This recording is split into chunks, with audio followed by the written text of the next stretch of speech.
motorzinho que faz a inovação funcionar é uma coisa chamada criatividade, né? Todo ser humano é dotado ao ato criativo. Ocorre que a gente atrapalha isso, né?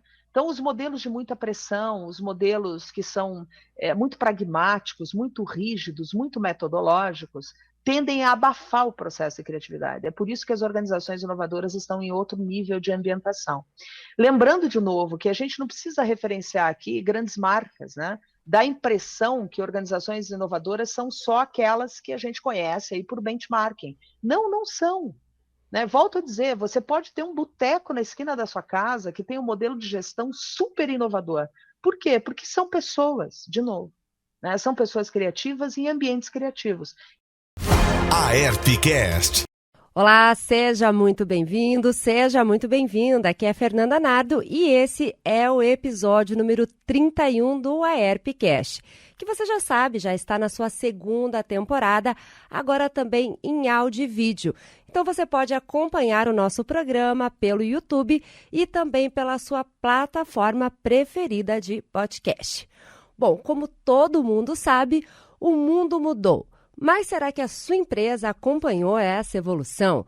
Será que pensar em inovação, tecnologia, conhecimento e competitividade é só investir em novas tecnologias, equipamentos, ferramentas? Qual o papel da gestão em todo esse processo? E é sobre isso que eu converso hoje com a Daisy Baltzer. Ela que é psicóloga, professora, especialista em administração e escritora. Bastante coisa, hein, Daisy? Seja bem-vinda. Obrigada, Fernanda, mais uma vez. Seja bem-vinda, você e a todos que nos acompanham. Perfeito, vamos lá então.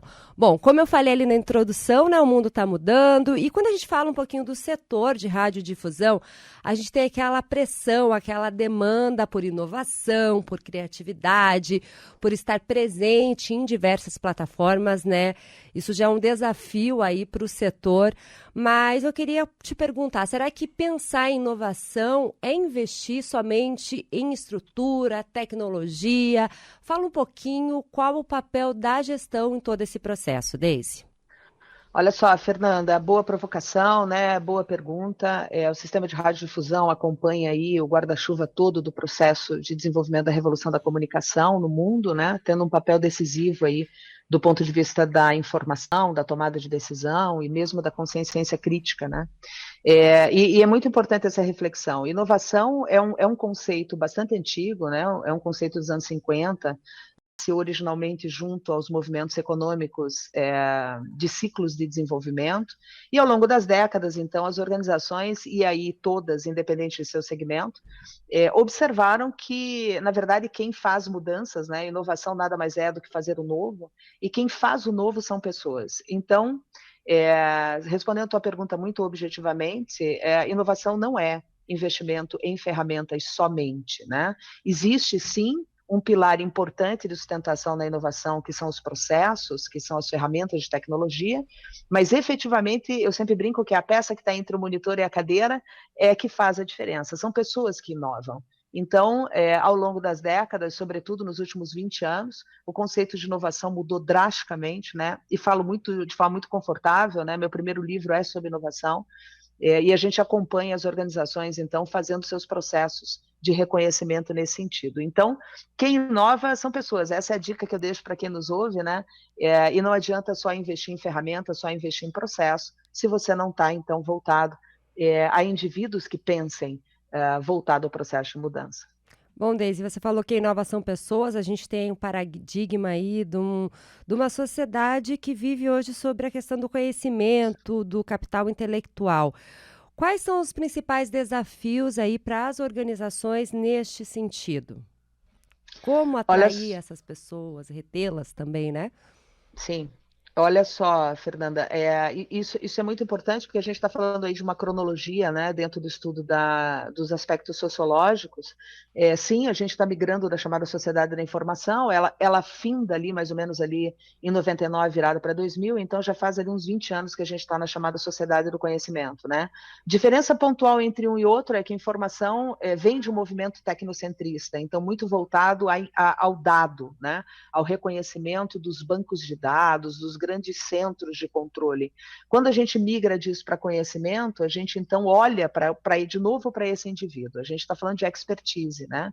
De capacidade de vivência, de conhecimento propriamente dos indivíduos agregando dentro das organizações.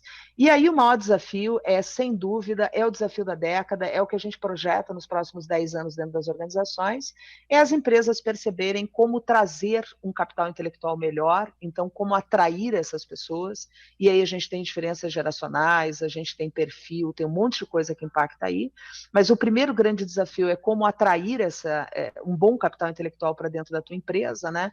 Reconhecendo que é o principal ativo. Então, isso já caiu a ficha nas organizações ao longo do mundo, ao longo do processo, em todo o mundo. O principal ativo de uma organização são as pessoas. Então, de novo, como trazê-las, né? E você disse muito bem, mais do que trazer talentos, trazer pessoas com nível de qualificação alta, é como retê-las, né? Então, como as organizações vão trabalhar suas políticas institucionais?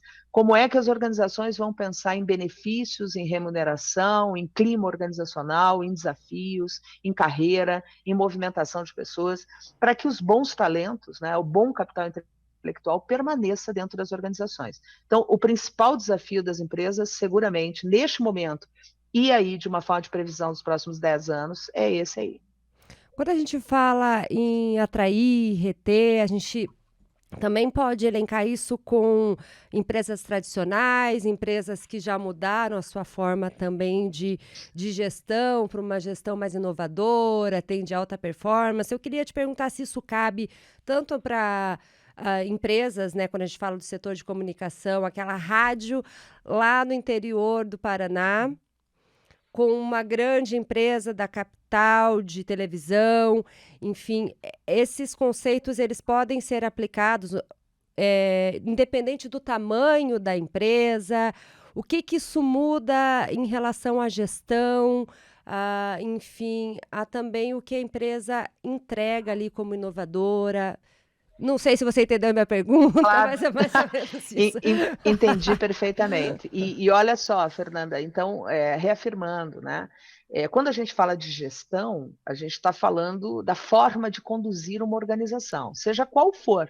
Pode ser um boteco, uma padaria, uma rádio, uma televisão, né? E eu, de novo, sinto muito prazer em falar esse tema, porque além de psicóloga, eu fiz escola de comunicação, então sou de uma época que a escola de comunicação, a gente tinha lá as aulas de rádio, muito voltado àquele perfil bem antigo do ponto de vista de tecnologia, né? Não vou falar quanto tempo, porque os meus cabelos brancos vão me deletar, mas, enfim, quando a gente fala de gestão, a gente está falando de uma forma de conduzir. Então, de novo, a gente tem métodos, né, técnicas, a gente tem formas de fazer isso, né? Então, por objetivo, por metas, por contingência, por conhecimento, que é o modelo mais contemporâneo de gestão.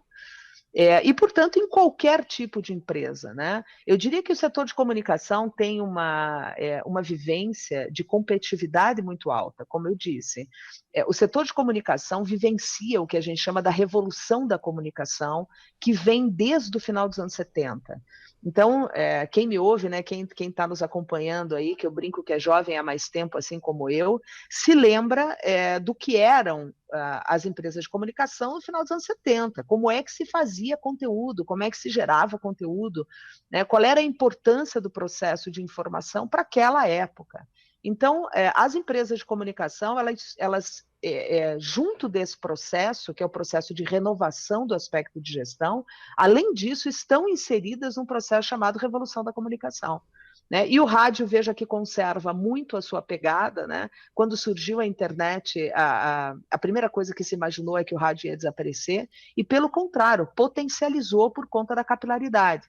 Então você diz assim, eu tenho uma rádiozinha lá no final da Amazônia, lá no interior do Paraná, aquela organização, ela pode estar dentro de um modelo de gestão inovador? Evidente que sim. Lembra que eu falo lá que inova são pessoas, não são processos sozinhos ou ferramentas de tecnologia sozinhas.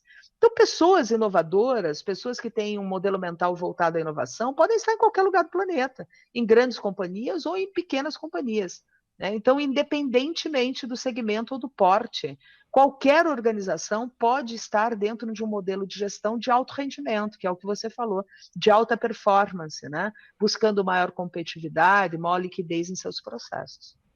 E o que vou perguntar uma coisa antes, mas assim, você falou da questão que inova são pessoas, mas as pessoas precisam de um terreno que Uhum, propicia essa inovação. Quais são os uhum. elementos essenciais aí para deixar com que as pessoas possam inovar com maior autonomia? Porque não adianta querer inovação num lugar que busca processos muito tradicionais e que já não fazem parte mais hoje da nossa, né, da nossa vida, nosso dia a dia. É, muito importante essa reflexão, né? É, o processo de inovação, ele vai acontecer se a organização oferecer um ambiente inovador, né? O que é um ambiente, ou o que a gente chama de empresas pautadas para a inovação, né? São empresas que admitem um fluxo de trabalho menos rígido, né? São organizações que trabalham com desenvolvimento de autonomia das pessoas, como você colocou, que buscam, né, o que a gente chama das soft skills, né, as skills comportamentais e as skills técnicas destas pessoas, né, que conseguem trabalhar modelos agregativos. Então, a organização precisa ter um processo de ambiente, um fluxo, isso em gestão chama-se fluxo de tomada de decisão. A gente precisa ter uma organização menos centralizadora, menos pragmática, ou seja, que trate a ideia, né, a participação do colaborador de uma forma mais descentralizada, mais democrática, para que isso aconteça. Se não, como você bem disse, seja na organização ou na vida, você pode ter uma pessoa, eu sempre brinco assim, ó, Fernanda, né, e o pessoal que nos acompanha, a gente que trabalha para inovação, né, para organizações de alto rendimento, eu brinco que a gente é a bolinha redonda para o buraco quadrado. Então, são pessoas, né, que têm um comportamento, muitas vezes, que incomodam aquele status já estabelecido. Então, se a organização entende aquilo como um incômodo, ela vai negar o processo de inovação e essas pessoas não vão permanecer, né, dentro da empresa. Então, a gente precisa de um ambiente que propicie isso, um olhar de gestão que propicie modelos, então, fluxos mais descentralizados, mais democráticos, né?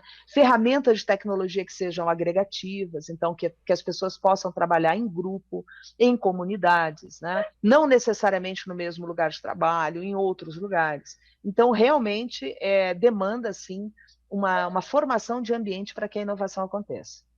Eu acho que aquela história de bater ponto no horário, não que a pessoa não precise cumprir, né, uma hora. Bater ponto no horário, a gente viu na pandemia, rádios grandes como a Band News tiveram que se adaptar a coisas que elas não pensavam antes de ter o âncora fazendo o Uhum, programa de casa. uhum. Enfim, a gente precisou da pandemia para olhar esses processos e falar, ok, a gente pode inovar de qualquer lugar, não precisa estar aqui fisicamente, não precisa estar batendo ponto, né? Uhum, uhum. E é legal perceber o seguinte, né, Fernanda, e os convidados aí que estão nos ouvindo, né? Qual é a força motriz da inovação? Isso que é importante que as pessoas reconheçam. O motorzinho que faz a inovação funcionar é uma coisa chamada criatividade, né? Todo ser humano é dotado ao ato criativo. Ocorre que a gente atrapalha isso, né? Então, os modelos de muita pressão, os modelos que são muito pragmáticos, muito rígidos, muito metodológicos, tendem a abafar o processo de criatividade. É por isso que as organizações inovadoras estão em outro nível de ambientação. Lembrando, de novo, que a gente não precisa referenciar aqui grandes marcas, né? Dá a impressão que organizações inovadoras são só aquelas que a gente conhece aí por benchmarking. Não, não são. Né? Volto a dizer, você pode ter um boteco na esquina da sua casa que tem um modelo de gestão super inovador. Por quê? Porque são pessoas, de novo. Né? São pessoas criativas em ambientes criativos. E aí a inovação vai acontecer naturalmente. Ela é um fenômeno natural, assim como a liderança, assim como outros aspectos, do movimento dos grupos. A diferença é que você tem uma pauta, às vezes para produto, às vezes para serviço, você tem uma demanda que caminha o processo de desenvolvimento de inovação. Perfeito. Você citou sobre os modelos mentais. O que são os modelos mentais, assim, né? Rapidamente, claro. E qual a sua importância aí na gestão estratégica de pessoas, Daisy? Vamos lá, sendo bem direta, né, para que quem nos ouça possa entender bem isso. Modelo mental, ou em inglês a palavra mindset, né, que a gente ouve de monte, Nada mais é do que a forma com que você enxerga o mundo. Eu costumo dizer que é um óculos, né? O óculos que você põe e sai de manhã. Tem gente que enxerga o mundo colorido, otimista, feliz, e tem gente que é pessimista na hora que acorda. Né? Aquela pessoa que você dá bom dia por quê? Né? Bom dia só se for para você. Então, modelo mental é a forma com que você enxerga as coisas. Agora, qual é o back-office? O que forma o modelo mental? E aí sim, são as nossas habilidades comportamentais, basicamente. Né? É a nossa história, é como a nossa personalidade foi modelada até chegarmos, então, no aspecto da vida adulta. A importância disso para a gestão estratégica, que é a segunda parte da tua pergunta, é definitivo, uma vez que as organizações buscam modelos mentais, né, que agreguem esse modelo, que é o modelo de inovação, que é o modelo de suporte a variáveis, né, que tenha flexibilidade de comportamento, que tenha maturidade, que tenha responsabilidade, ou seja, que as skills comportamentais que formam o grande modelo vencedor hoje, que chama-se mindset de crescimento, que aconteçam. É simples assim. A importância estratégica para as empresas é porque a gente está falando de novo de qualidade de pessoas, né? Como dizia o Steve Jobs na sua biografia, eu sempre cito isso, né? Ele é um tanto grosseiro na fala, mas eu vou tentar ser mais simpática. Ele diz uma coisa mais ou menos assim: um grupo de pessoas ruins vai formar um projeto ruim. É simples assim. E quando a gente fala um grupo de pessoas ruins, a gente está falando de qualificação comportamental, basicamente, que hoje para as organizações tem peso de 60% em relação a 40% das técnicas. Então não adianta você ser muito bom tecnicamente se você não tem habilidade comportamental, se você não sabe se relacionar, se você não tem empatia, se você não consegue ter flexibilidade, né? Se você não consegue se manter numa relação de grupo. Não adianta você ser muito bom tecnicamente. Não vai reter, não vai suportar o processo competitivo. E um gestor que tem um modelo mental mais negativo ou positivo, ele também vai influenciar a sua equipe, não vai? Então, veja lá, né? Liderança não é um cargo, liderança não é uma função, liderança é uma habilidade. A principal habilidade, quando a gente fala de liderança, a habilidade de liderar nada mais é do que influenciar positivamente pessoas. Né? Então, veja, é uma situação quase de consequência, quase orgânica, sabe, Fernanda? Pessoas que não são agregativas, que estabelecem ambientes tóxicos de trabalho, serão substituídas. Aliás, já estão sendo. Né? Como eu disse, o peso das comportamentais para contratação em nível médio, você que me ouve para entender, uma organização tem 3 níveis: o nível de alta gestão, de média gestão e o nível operacional. Contratações de pessoas em nível médio, coordenadores, estados de gerência, enfim, o peso das habilidades comportamentais está em 60%. Se você sobe CEOs, diretores de empresa, o comportamental sobe para 70 para 30. Então, veja, é aquele meme, né? Tem uma galera que me ouve que é da geração dos memes, né? Você diz assim, ó, eu treino Excel, mas eu não treino caráter, né? Então, observar isso, porque essa é a importância estratégica para dentro das organizações.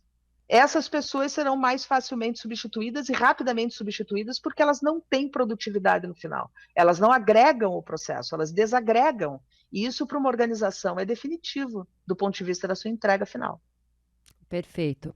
Bom, Deise, para finalizar, a gente falou um pouco sobre isso que eu vou citar aqui, porque a gente tem o rádio, né? Ele faz sucesso não é por causa da voz boa, mais que era antigamente, né, do comunicador, mas sim porque ele é um meio próximo, ele é um companheiro das pessoas, é um jeito único de comunicar ali, né? E Uhum. também, por outro lado, quando a gente fala de jornalismo dentro do rádio ou da televisão, a gente também tem uma pressão aí do meio por rapidez, por eficiência, por credibilidade, né, diante de tanta fake news que a gente vive hoje, concorre com tudo isso de certa forma.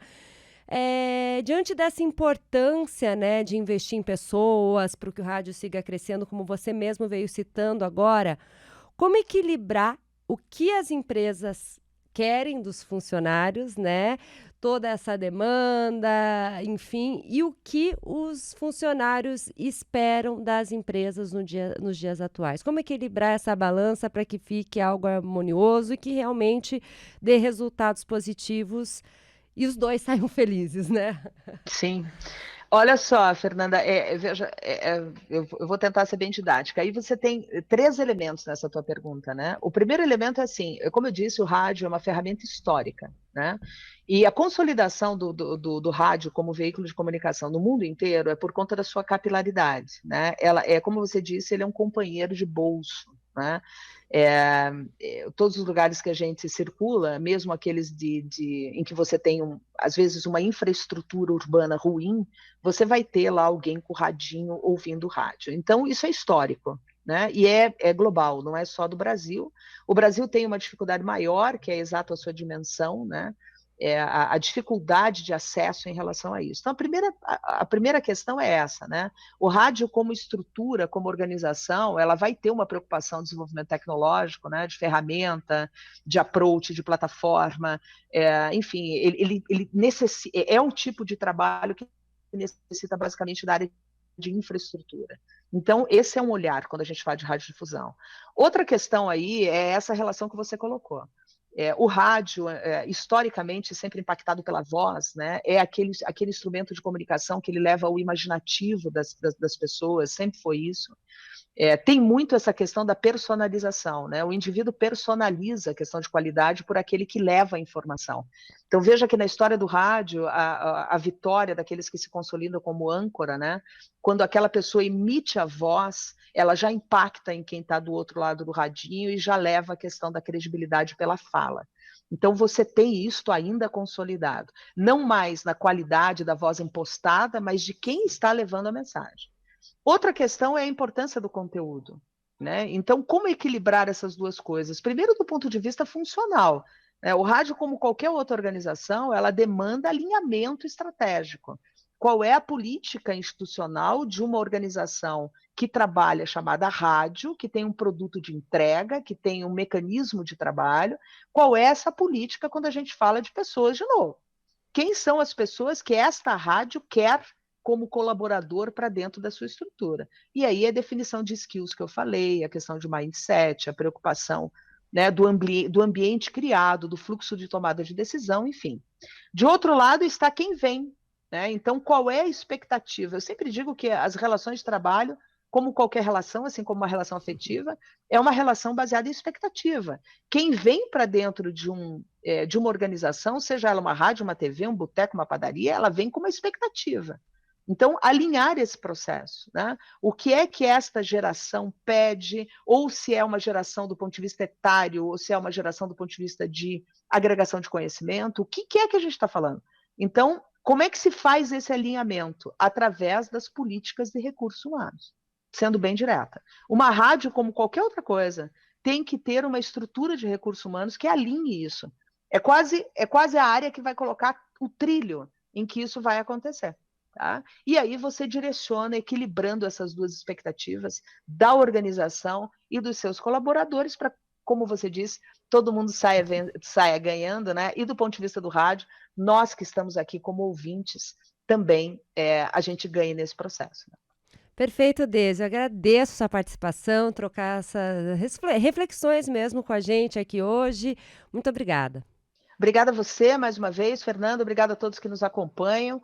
Um beijão e vamos para frente. Vamos para frente. Um abraço, Deise. Tchau, tchau. Tchau, tchau.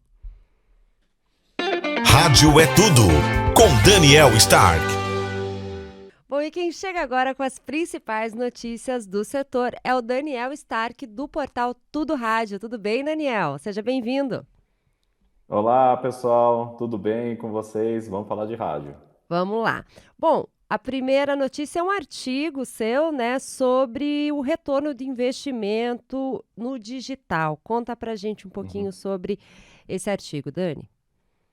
Ele, na verdade, ele foi baseado nas conversas e também em alguns painéis que aconteceram no congresso da ABET, né, que foi realizado na semana passada. E a gente teve vários dos painéis abordando o avanço da tecnologia, a necessidade de você fazer tudo aquilo que a gente conversa aqui no AirPcast, também no Tudo Rádio, sobre a necessidade de entrega multiplataforma, né? E o crescimento do consumo do digital. Mas a pergunta sempre é a mesma, né? E aí?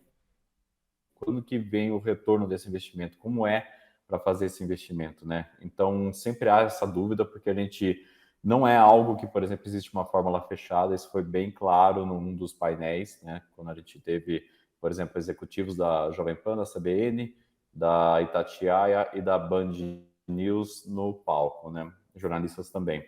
E muito do que se falou que era basicamente tentativa e erro, mas aí como é que fica, né? Porque se você fizer uma tentativa que custa muito, se acontecer erro, ou você vai ficar com muito receio e não vai tentar novamente, ou você, enfim, talvez dê certo, né? Mas é um processo que vai por etapas. Então, assim, o importante hoje, a gente vê no faturamento via digital, é muito atrelado à escala, né? Você tem alguns nichos que faturam mais do que outros, até por questões de preço, custo, investimento publicitário, mas é preciso fazer escala para você ter um rendimento ok, né? Pelo menos para empatar o jogo. E para fazer escala, você tem que fazer entrega de conteúdo, você tem que insistir. Então, o que sempre foi falado assim, então se o retorno não é garantido e no dial aqui eu não devo fazer internet? Não, você deve fazer internet, mas você provavelmente, essa entrega de conteúdo digital, mas você provavelmente vai ter que se calçar bem, planejar bem para que não, digamos assim, você não arque com um custo muito grande caso alguma iniciativa não funcione ou demore para funcionar. Tanto que um dos assuntos que eu separei aqui para conversar com vocês é justamente essa história de coisas que não dão lucro, coisas grandes que não dão lucro, né? E como as empresas hoje estão lidando com isso, né? Então é mais ou menos essa discussão de bastidores que aconteceu no Congresso da BERT, que trata dessa história que o radiodifusor sempre esteve acostumado com o rádio via antena, e aí você pega, vende, funciona, você consegue fazer uma previsão de faturamento e as coisas acontecem. No digital, a coisa é um pouco mais nebulosa. E às vezes isso requer muita paciência, planejamento, insistência. Mas sim, a gente precisa fazer essa entrega no digital porque as pessoas estão lá, elas complementam a audiência de rádio através do digital. Então, em algum momento, a gente tem que abraçar elas pelas redes sociais, pelo streaming, pelo on-demand, por outras formas que não só no dial.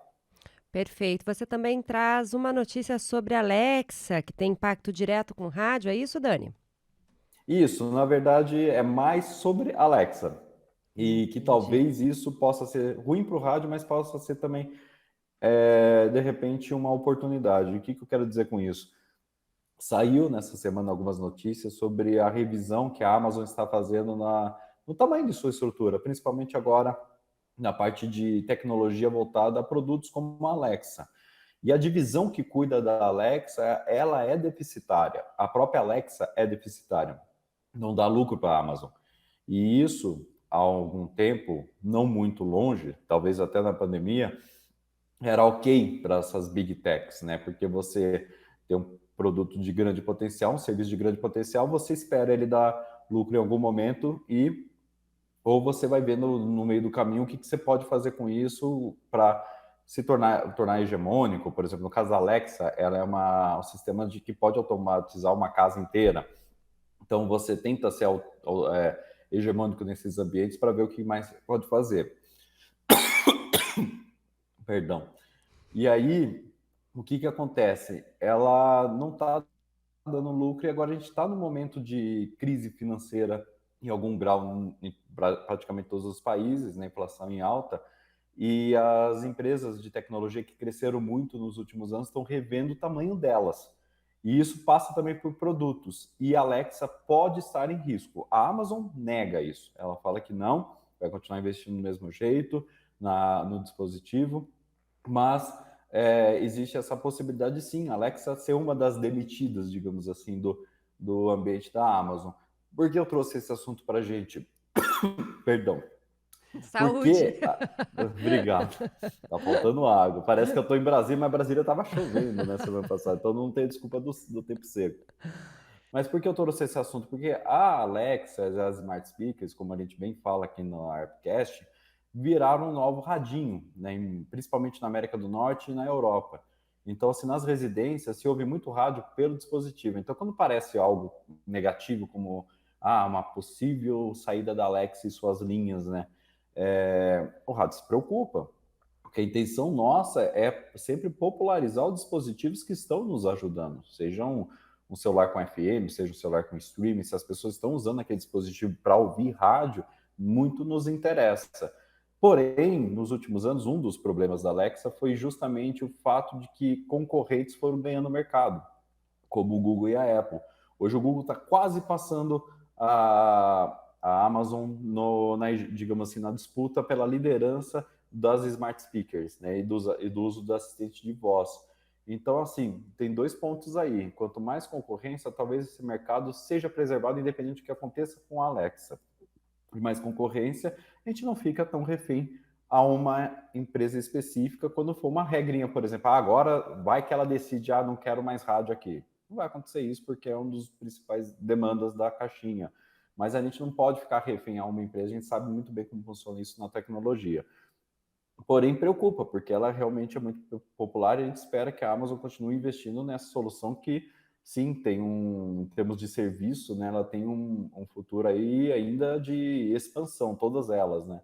Então, acender esse alerta e mostra um pouco daquilo que eu estava falando em relação às nossas iniciativas de rádio, que você vê, uma empresa de Big Tech, é uma empresa grande como uma Big Tech, às vezes ela não consegue ter uma previsão de quando ela vai ter o retorno disso, diferente do que eu quis dizer aqui na fala anterior.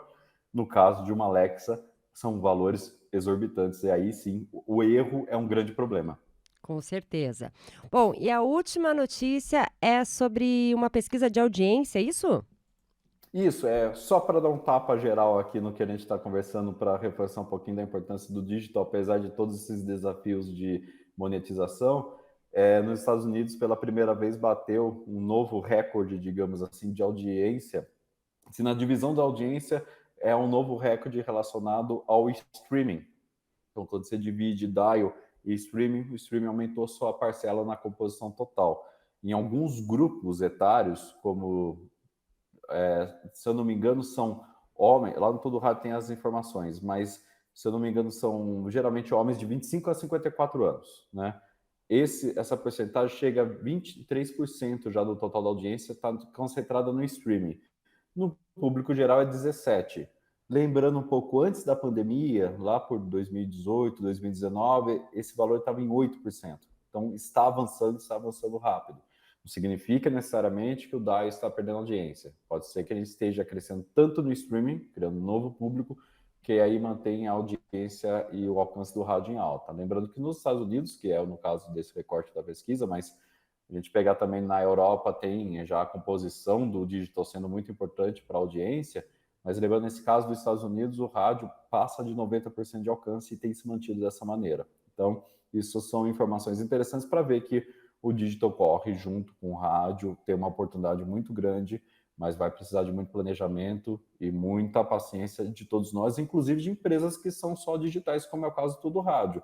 Aí também se planeja, a gente tem uma série de iniciativas que demoram para começar a dar certo, né? Mas faz parte do processo. E não tem como fugir, né? As pessoas estão mudando, né, a sua forma de consumir tudo e o rádio é uma delas. Então não tem como ficar de fora dessa nova Não, transformação, né? Tem que ir tentando, investindo aos tem poucos, é que isso aí. exatamente, tem que aproveitar. O rádio sempre esteve onde as pessoas estão. Esse é um ponto. O detalhe importante é justamente isso, talvez planejar para que esses custos não pesem e não atrapalhem o que você já tem. É sempre assim. Estou dizendo também para fazer coisas assim, não vou pegar o melhor servidor de streaming, vou economizar em coisas que talvez sejam vitais. É justamente por isso que precisa de um planejamento, para você fazer uma entrega e fazer essas tentativas sem que você seja punido por isso. Perfeito. Bom, Dani, é isso. Obrigada pela sua participação nessa semana. A gente te espera aí no próximo programa. Até a próxima. Até. E muito obrigada também a você que nos acompanhou em mais um episódio. E agora o AERPcast sai a cada 15 dias. E você pode acompanhar pelo YouTube e também pelo Spotify. Até a próxima!